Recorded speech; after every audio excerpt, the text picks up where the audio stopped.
جیسے انسان کے جسم میں بیماریاں ہوتی ہیں، جسم بیمار ہو جاتا ہے، ایسے ہی انسان کی روح بھی بیمار ہو جاتی ہے۔ روح کی بیماریاں جس کو کہتے ہیں نا، اس کو نفس کی بیماریاں بھی کہتے ہیں۔ ان بیماریوں میں سے ایک بیماری وہ تکبر ہے۔ دیکھیے، دل کی بیماری مہلک ہوتی ہے، جسمانی ہو یا روحانی۔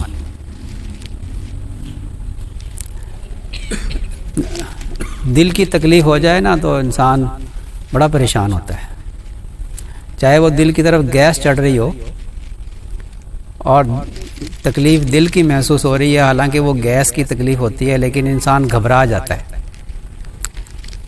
اکثر ہوتا ہے، ایسا ہی ہے، گیس چڑھی دل کی طرف اور دل میں تکلیف ہونا شروع ہو گئی اور خوف پیدا ہو گیا، اور خوف کی وجہ سے مرض بڑھ جاتا ہے انسان کو، جسمانی مرض بھی۔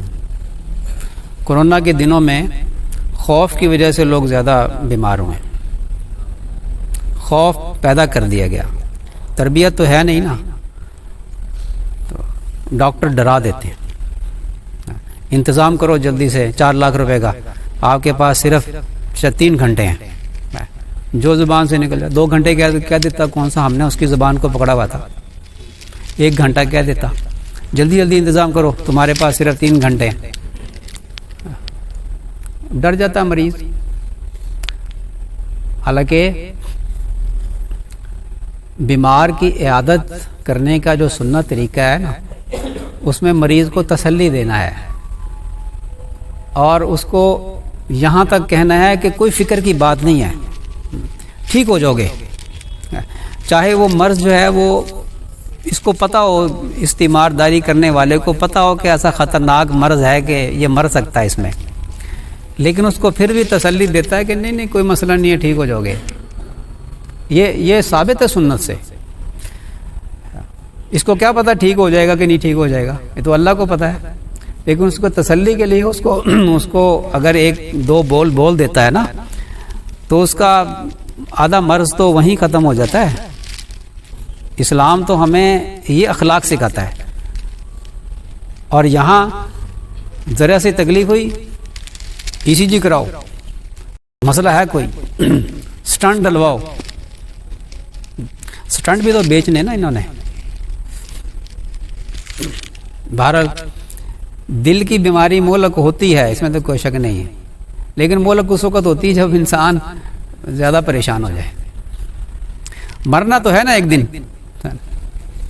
وہ ہمارے محلے کے مفتی صاحب جو نا، ان کو تکلیف ہوئی دل کی،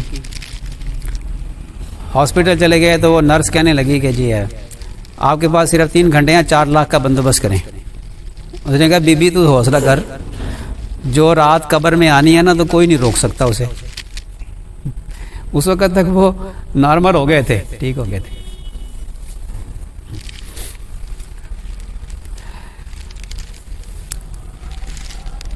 تو مرنا تو ہے نا جی،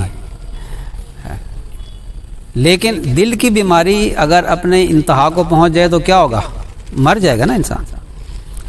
لیکن اگر دل کی روحانی بیماری میں مبتلا ہو کر مرا نا، تو اس کے نتیجے میں جہنم میں جائے گا۔ تو دل کا مرض مہلک ہوتا ہے، جسمانی ہو یا روحانی۔ جسمانی ہو تو زیادہ سے زیادہ مر جائے گا، اگر روحانی ہوگی تو پھر جہنم میں جائے گا۔ اور دل کی بیماریوں میں جس کو بزرگوں نے ام الامراض کہا، وہ ہے تکبر۔ اور یہ جو تکبر ہے نا، ام الامراض اس لیے کہا کہ یہ اس کی وجہ سے اور دوسری بیماریاں، روحانی بیماریاں ساتھ نتھی ہوتی چلی جاتی ہیں۔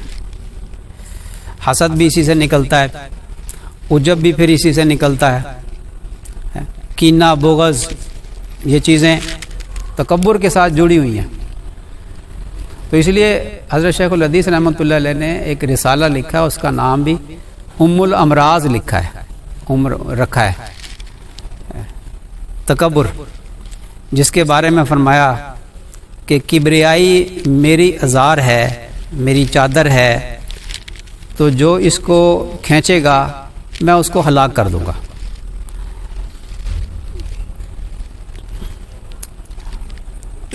اور فرمایا کہ جس کے دل میں رائی کے برابر بھی تکبر ہوگا وہ جنت کی خوشبو بھی نہیں سونگھ سکے گا۔ یہ تکبر اتنی، اور قیامت کے دن جب جہنم لائی جائے گی نا، کنارے لائی جائے گی، میدان حشر کے کنارے پہ لا کر جہنم کو روک دیا جائے گا۔ وَبُرِّزَتِ الْجَحِيمُ لِمَن يَرَىٰ فَأَمَّا مَن طَغَىٰ وَآثَرَ الْحَيَاةَ الدُّنْيَا فَإِنَّ الْجَحِيمَ هِيَ الْمَأْوَىٰ۔ تو جب جہنم لائی جائے گی نا کنارے، جس کو 4,90,00,000 فرشتوں نے اس کی لگام میں پکڑی ہوئی ہوں گی، تو اس میں کون جائے گا؟ سب سے پہلے جو گردن نکلے گی نا جہنم سے ایک، اور آ کر جو ہے وہ مسلط ہوگی، اور وہ کہے گی کہ میں ہر سرکش متکبر کے لیے ہوں، اور میدان حشر سے متکبرین کو چن چن کے لے جائے گی۔ اور یہ آیت جو ہے نا، اما من طغا، جس نے سرکشی کی، متکبر سب سے زیادہ سرکشی کرتا ہے دنیا میں، دنگا فساد، لڑائی جھگڑے، یہ متکبر آدمی زیادہ کرتا ہے۔ ایک تکبر کی ایک علامت یہ ہوتی ہے کہ انسان سے غصہ کنٹرول نہیں ہوتا، جلدی کنٹرول نہیں ہوتا، اور حسد بھی کنٹرول نہیں ہوتا۔ یہ نشانی ذہن میں رکھیں، حسد بھی کنٹرول متکبر سے نہیں ہوتا، اور غصہ بھی جلدی سے کنٹرول نہیں ہوتا۔ غصہ فطری چیز ہے، انسان کی فطری ہے، باپ دادا سے آتا ہے۔ تبلیغ کے لیے کتنا حلم چاہیے ہوتا ہے نا۔ حاجی عبدالوہاب صاحب رحمۃ اللہ علیہ تھپڑ بھی لگا دیتے تھے۔ جلالی تھے کہ نہیں بزرگ حاجی صاحب؟ ہر مولانا لیاس صاحب رحمۃ اللہ علیہ سنا ہے کان پکڑا دیتے تھے۔ حاجی مشتاق صاحب کی، میں نے حاجی عبدالوہاب صاحب رحمۃ اللہ علیہ کی بھی ڈانٹ کھائی، میں نے حاجی مشتاق صاحب کی بھی ڈانٹ کھائی۔ یہ ڈانٹ کھانا جو ہے نا، یہ بڑی سعادت کی بات ہوتی ہے، بزرگوں کی ڈانٹ کھانا۔ تو جلالی بزرگ، حالانکہ تبلیغ کے لیے کتنا حلم چاہیے ہوتا ہے۔ حاجی صاحب کا ایک قصہ سنا دوں۔ یہ جو جلال پن ہے نا، جلال ہوتا ہے نا طبیعت میں، یہ حضرت عمر رضی اللہ عنہ میں کتنا تھا، لیکن پھر کیا معاملہ تھا کہ وہ ایک بڑھیا کے پاس گئے نا، آپ اندازہ لگانا، تکبر اور عاجزی ایک بندے کے اندر جلال ہے تو اس کے اندر عاجزی بھی ہوتی ہے، اگر اس نے اپنی اصلاح کی ہوئی ہے تو اس عورت نے کیا کہا تھا کہ میرا اور عمر کا معاملہ تو قیامت میں اللہ کے سامنے پیش ہوگا، یہ بھی یہ کہا نا اس نے۔ تو اسے معلوم نہیں تھا کہ یہی عمر ہیں، اور انہوں نے خدمت کر دی۔ امیر جو ہے نا، وہ کہتے ہیں خادم ہوتا ہے، مجھے اس سے قصہ یاد آ گیا، وہ سناؤں گا میں آپ کو، خادم کیسا خادم ہوتا ہے امیر۔ تو خدمت کی نا خوب جب اس بڑھیا کی اور اس کے بچوں کی، تو اس سے پہلے اس نے یہ کہا کہ تم تھے اس کے اہل کے، عمر کی بجائے تم امیر بنائے جاتے۔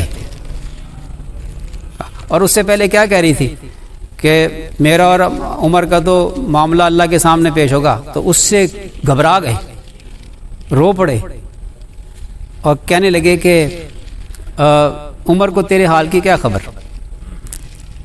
کہنے لگی وہ ہمارے امیر بنے ہیں تو ہماری خبر بھی نہیں رکھتے۔ گھبرا گئے تھے نہیں۔ اپنے خادم کو حضرت اسلم رضی اللہ عنہ کو وہ بوری نہیں اٹھانے دی تھی، خود اپنے کندھے پہ رکھی تھی۔ کیوں؟ اس عاجزی کی وجہ سے کہ مجھے کل قیامت کے دن حساب نہ دینا پڑ جائے۔